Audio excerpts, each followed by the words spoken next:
Yeah. No,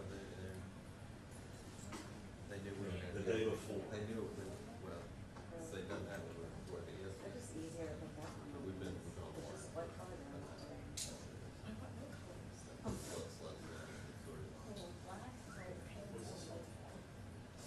US. Does it listen?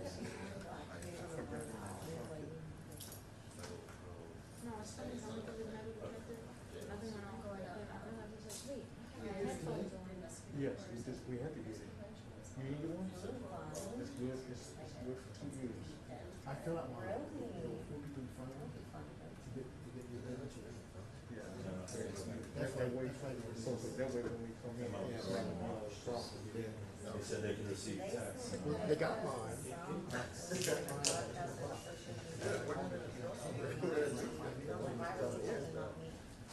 Sorry, I'm always an early bird, so I walk in around that time. I think he was processing them at home. There were like 4 people in front of me to process. Oh, okay. I don't think you have to do that, but, yeah, it's, you know, recording devices. They get ready for Are they that. gonna fund the whole trip? The State Department, that was what, rights. And,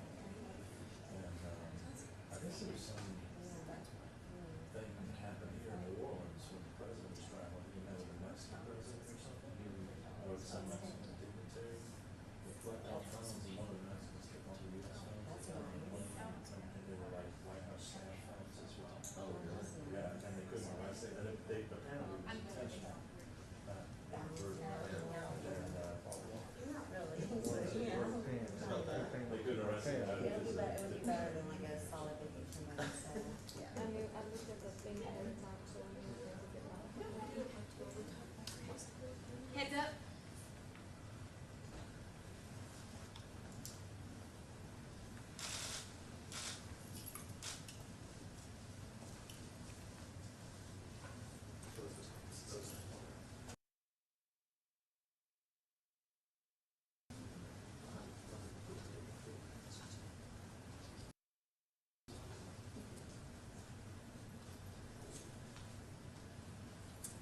Good morning.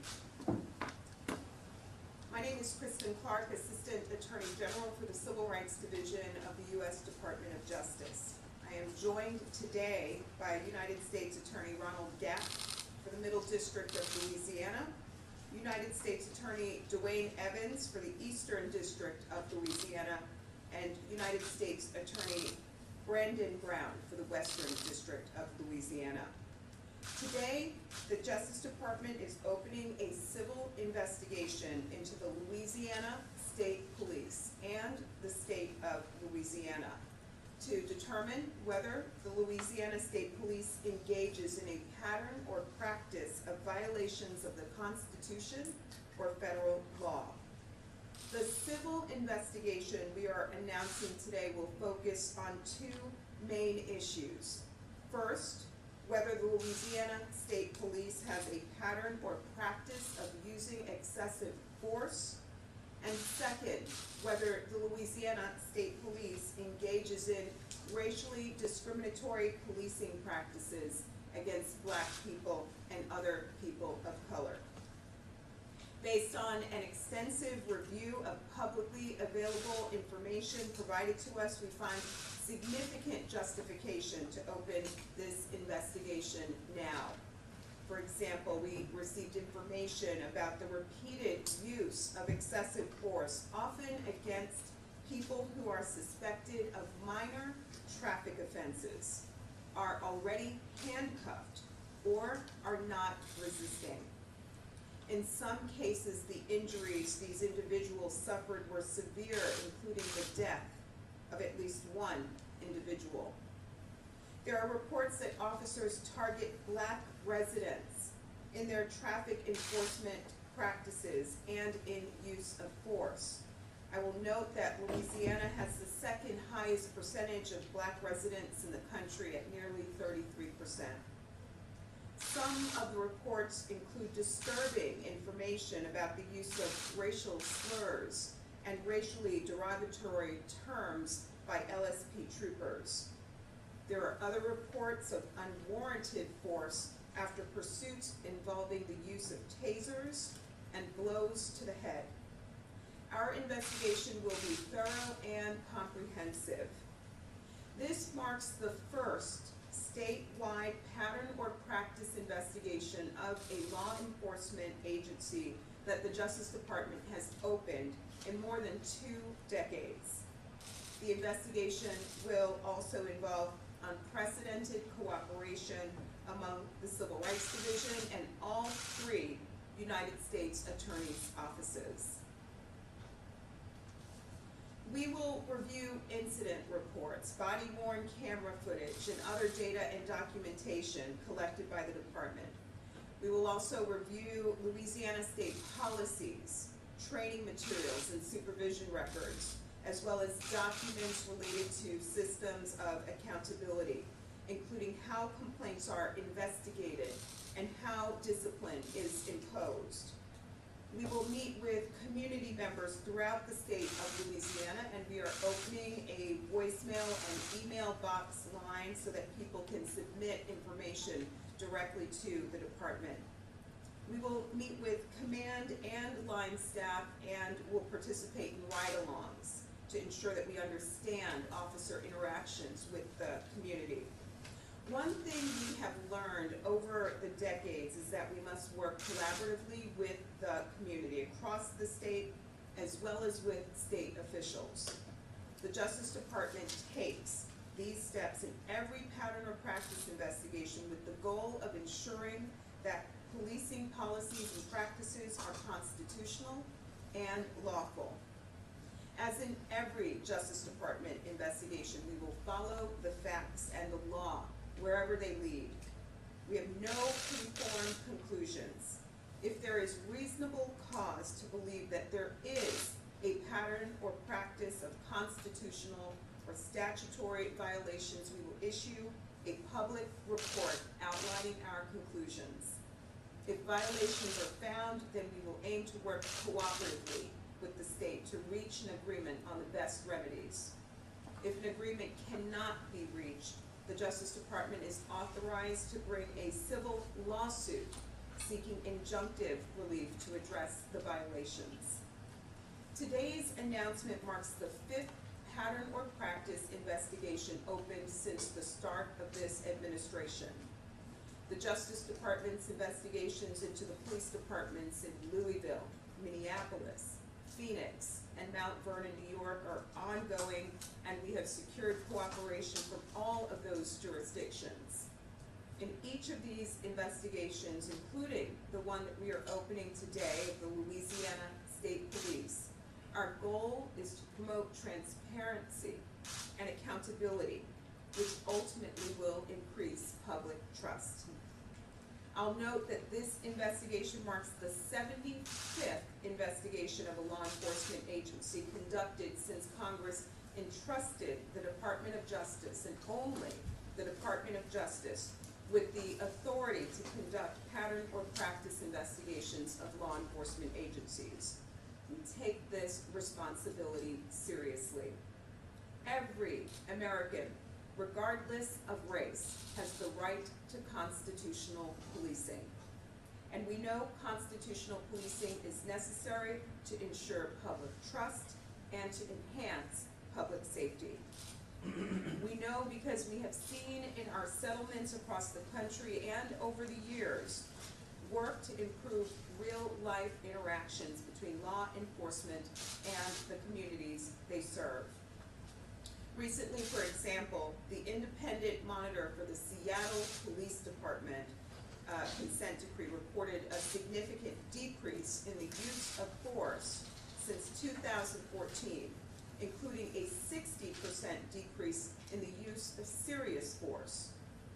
Where Seattle officers once quickly resorted to the use of batons, they now use them rarely to strike individuals. More generally, our settlements also produced improved training for officers, enhanced systems of accountability, and greater transparency with the public. Finally, this civil pattern of practice investigation of the Louisiana State Police is separate from the Justice Department's criminal investigations. We recognize that there is intense public interest in the events surrounding the tragic death of Ronald Green. As U.S. Attorney Brown stated earlier this year, the Civil Rights Division and the U.S. Attorney's Office for the Western District of Louisiana are conducting a thorough criminal investigation into this matter. That investigation remains ongoing, and we are limited in what we can say at this time. However, we do want to make clear that the civil pattern or practice investigation that we are announcing today is separate and apart from any other criminal investigation. This investigation will be conducted jointly by the Justice Department's Civil Rights Division and the U.S. Attorney's offices across Louisiana. We've just briefed Governor John Bel Edwards and Superintendent Lamar Davis about the investigation, and we are pleased that both offices have pledged their support and cooperation. They recognize that we share common goals, ensuring that law enforcement officers act in a lawful and constitutional manner, which furthers public trust and public safety. We look forward to working with the state of Louisiana and the state police towards the shared goals of ensuring constitutional policing and fostering greater cooperation between law enforcement officers and the community members that they serve. I want to invite now U.S. Attorney Ronald Gaff to the podium. Thank you. Good morning. I've been the United States Attorney for the Middle District of Louisiana for the past 6 months, but I've prosecuted cases in this geographical area for over 20 years. Over the last 20 years, I've seen both crime and prosecution evolve. Crime has reached unthinkable heights. Normal, everyday offenses, ranging from the violent murder of children, possession of illegal guns, child exploitation, and theft of federal and state dollars. Law enforcement has also changed. Technology, such as in-dash and body cameras, license plate readers, and scientific advances with DNA have become everyday tools used to build cases against individuals who intend to harm not only victims, but the community of Louisiana as a whole. While crime and crime-fighting technology has increased, community involvement and trust in policing has decreased. The question becomes, can we do both? We do not have to sacrifice the ability of the government to solve crimes in order to uphold an individual's rights. Protecting the individual rights while protecting individuals from crime is the cornerstone of our justice system and democracy overall. Today, we focus on the individual rights and establishing a long-lost confidence back in our law enforcement. There is no question that is the percentage of the population that has lost faith in law enforcement and the justice system due to the actions of a few. This leaves a community not only suffering, but afraid to participate in the fight against crime. This problem must be solved. State police is the model of all local law enforcement within the state of Louisiana. But the doubt of whether lawful procedures are being performed must be answered to restore the bonds between the community and police. So it is important to accept, help, and re-examine the patterns and practices of an institution, such as state police. Here today, with the Civil Rights Department of Justice, under Assistant Attorney General Kristen Clark, and the other United States Attorneys for the districts of Louisiana, and with the support of the Louisiana State Police Colonel Lamar Davis, we promise to examine the pattern and practices of the Louisiana State Police in order to give the citizens of this state what they truly deserve, and that is to strive to be the absolute best. This administration, under the leadership of the Attorney General Merrick Garland, is committed to focusing on the civil rights of every individual. While these types of investigations require a lot of hard work on our department, we ask that the community become a part of the process. The course of this investigation will rely upon your participation. Our goal is to regain the trust of those who have lost confidence in the system and provide justice for all. Now, Mr. Dwayne A. Evans, U.S. Attorney for the Eastern District of Louisiana.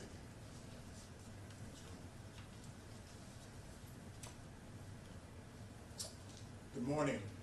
This is a very important day for the state of Louisiana. The vast majority of Louisiana State Police troopers honor and support the Constitution of the United States. They are dedicated, hardworking public servants who risk their lives daily to protect our communities. But we cannot ignore any allegation of constitutional violation, much less one alleging a pattern or practice of unconstitutional policing. No one should be deprived of the protections of our federal and state constitution. Under the law, we are all equal and entitled to just, efficient, consistent, and constitutional law enforcement. That is why we're all here today, to make this joint announcement. In doing so, we pledge to conduct this investigation fairly. We welcome input from all sources, and we will be mindful of the rights, welfare, and best interests of Louisiana citizens. We will reach out to members of the public, law enforcement, the community, leaders, and government officials in the very near future to gather additional information related to this investigation. One fact remains: LSP is an integral law enforcement partner.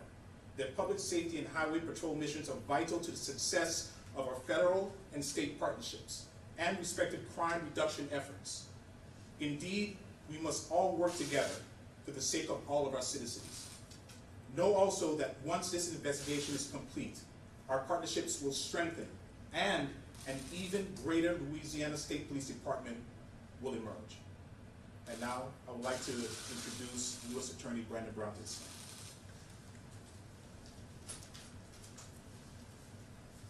Good morning. My name is Brandon Brown, and I'm the U.S. Attorney for the Western District of Louisiana. Today I join in announcing the opening of the Justice Department's civil investigation of the Louisiana State Police. This effort will be led by experienced career attorneys from the Justice Department's Civil Rights Division. Locally, Lafayette office. She's a well-known community servant from the Lafayette area, and she will be our district's point of contact for the Civil Rights Division. Being a law enforcement officer in 2022 is not easy. It is not easy. This has actually been the case for a very long time because of the nature of the occupation. Police officers are trained to put others in the protection of the community before and above their own safety. I want to thank the law-abiding men and women of the Louisiana State Police and all law enforcement agencies for sacrificing their lives for the betterment and the protection of our community.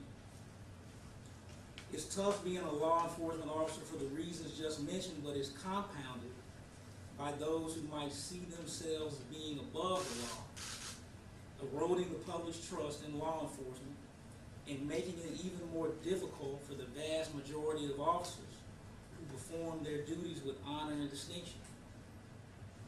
I grew up in Northeast Louisiana, and I was fortunate to personally know my childhood hero. I wanted to be just like him, and in retrospect, it was not necessarily because of what he did from a career standpoint, but it was because of how respected he was, and more importantly, how people trusted him. That childhood hero was my father. My father served more than 40 years in law enforcement in the Monroe, Louisiana area.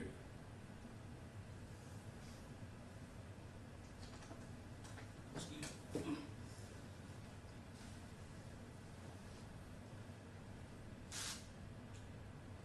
I appreciate the fact that he surrounded me with law enforcement officers who served honorably and respectfully within the bounds of the law. Today, I'm reminded of two of them that were Louisiana State Police troopers. Their names were Joe Alexander and Abraham Bowie. Back then, these men were two of the few LSP troopers who looked like me. These two public servants respected the rights of the citizens they swore to protect. The citizens of Northeast Louisiana, even years after they retired, felt a sense of calmness and a sense of peace when they simply walked into a room.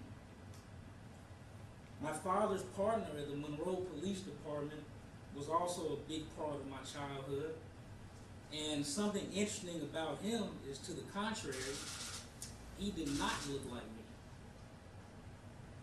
Nevertheless, Don McClanahan was well respected in the African American community. Regardless whether a police officer looks like Trooper Alexander, Trooper Bowie, or Major McClanahan, any law-abiding citizen should indeed feel a sense of calmness, decency, and order when in the presence of any law enforcement officer, on or off duty. Unfortunately, many citizens of Louisiana have lost or never even had that feeling when coming into contact with law enforcement because of a few officers who have broken the law and abused their authority. When officers break the law, they violate their oath and undermine the community's trust. And once that trust is lost, it's hard to restore. The investigation we're announcing today will assess whether the LSP engages in use of excessive force and discriminatory conduct, singling out African Americans and other minority residents for mistreatment. If we find that a pattern or practice of such misconduct exists, one of our objections will be to find ways to regain the public's confidence in law enforcement. Because we know that when law enforcement officers respect the constitutional rights of the people they serve, they make it more likely that individuals will trust and cooperate with police, which in turn makes law enforcement more effective in combating and preventing crime. In the days to come, our team looks forward to speaking with residents and community groups, LSP leaders, and officers, and others who can provide information relevant to our investigation. They will all offer an important perspective and can provide our investigators the information they need to conduct a thorough assessment. We ask that anyone who has information relevant to this investigation contact DOJ via email at community.nypd@usdoj.gov. community.louisiana@usdoj.gov. We appreciate the Justice Department's time, resources, and attention that will be devoted toward reforming and stabilizing the Louisiana State Police ability to fight crime at the highest level in this state. And now we'll open it up for questions. The advocate, Travis? Yeah, go ahead. Jim Mustian, Associated Press. Lawmakers and advocates have been calling for this action for well over a year. I was hoping you could help us understand a little bit more as to why this is happening now, and what ramification that might have on the open criminal cases. Ensuring constitutional policing is a top priority for the Justice Department. We've opened, this marks the 5th pattern or practice investigation that we have opened under this administration. We evaluated the information and public complaints and other materials that provided a picture of some of the potential issues with Louisiana State Police, and that has brought us to this point where today we are opening formally our investigation. But do know that this is a top priority for the Justice Department. The advocate? You have questions? Can you come back to me? Sure. Thanks. BR Proud? Yeah, so you said you were doing this investigation. Do we have a timeline of when this might be published? We are very pleased that Colonel Davis and the Governor's Office have pledged cooperation. With their support, we expect that we will be able to move forward with our investigation expeditiously. expeditiously. We will review the documents and data that they provide. We will participate in ride-alongs. We will interview command and line staff. And once we complete that investigation, we will publicly share the results of our investigation. The state's cooperation will go a long way in ensuring that we are able to move forward in a timely manner. WAFB, Kevin? Oh, okay. The reports and the video that you're citing as the launch of this investigation has been out for quite some time. Why launch it now? And why should members of the public feel confident that this investigation will result in any real action when we see other investigations and they haven't concluded or they're not really resulting in much action? We appreciate the urgency behind many who have been calling for constitutional policing in our country. The Civil Rights Division is committed to this work, and in partnership with all 3 U.S. Attorney's offices, we look forward to carefully and closely examining the Louisiana State Police, and will publicly share the results of our findings. We have 4 other pending investigations across the country. This work is a top priority for the Justice Department. Travis, do you have a question or you good? I'm good for now. You good? Okay. That's all time we have for questions. Thank you. We have we're one more here question. Oh, I'm too. sorry. I didn't see you. Go ahead. Yeah, we just wanted to ask if, you know, not only us, but every other station, our newspapers and everyone has been covering the Ronald Green case extensively, and then now you've got it actually being investigated by the Capitol. Would this have been picked up by you guys if it wasn't for all of that? Our investigation today was based on publicly available information. A number of reports that have been provided by the public and other information in the public domain. We are aware of the tragic death of Ronald Green, but know that this matter is separate. This is a civil investigation that is separate and apart from any criminal investigation. Okay. Travis, last question for real. What did you mean by when you said that you would be investigating the state police and the state of Louisiana? Are there other agencies that you'll be looking at for this probe? Generally, when we open these investigations, we look at both the law enforcement agency and the jurisdiction within which that agency lies. We will look at the role that the state of Louisiana plays in how the Louisiana State Police carries out its job. This is a typical feature of our pattern or practice investigations. Great. That's all the time we have. Thank you. Yes, sir.